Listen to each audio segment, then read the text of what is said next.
তোমার twin flame তোমার কাছে না থাকার সত্ত্বেও কি তোমার টুইন ফ্লেমের এনার্জি তুমি সবসময় ফিল করতে পারো? তোমার কি এটা মনে হয় যে অনেক সময় সে হয়তো তোমার কাছে আছে? তোমার কি ফিল হয় যে অনেক সময় হয়তো সে তোমার কথা মনে করছে?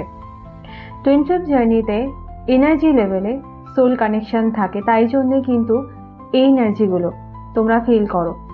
এটা কিন্তু কোনো রকম ভাবে কাল্পনিক ঘটনা নয়, কোনো রকম স্বপ্ন নয়। আমিও আমার জার্নিতে ঠিক সেম জিনিসই ফিল করতাম।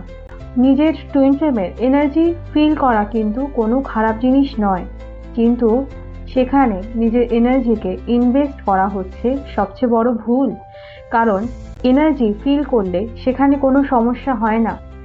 এনার্জি ফিল হওয়া মানে এটা রিমাইন্ডার বারবার ইউনিভার্স তোমাকে দিতে চায় যে তোমার টুইন ফ্লেম বাইরে কোথাও নেই, আলাদা নয়।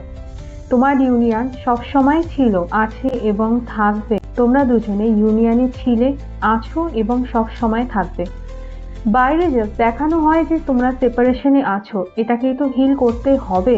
তাই জন্যই তো এই সেপারেশনটা শারীরিকভাবে তোমাদের দেওয়া হয়েছে।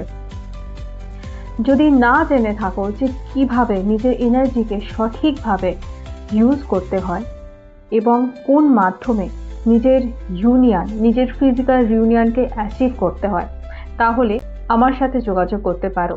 আমি সাহায্য করব তোমাদের তোমাদের জার্নিতে হারমোনিয়াস ইউনিয়নকে অ্যাচিভ করা। তবে তার জন্য কিন্তু তিনটে জিনিসের খুবই প্রয়োজন: ধৈর্য, সাহস এবং বিশ্বাস। এই তিনটে যদি তুমি নিয়ে নিজের ইনার ওয়ার্কে নামো, নিজের জার্নিতে সফলতার দিকে পা বাড়াও, তাহলে সেখানে হেরে যাওয়ার জিরো চান্স আছে এবং জেতারই চান্স 100%।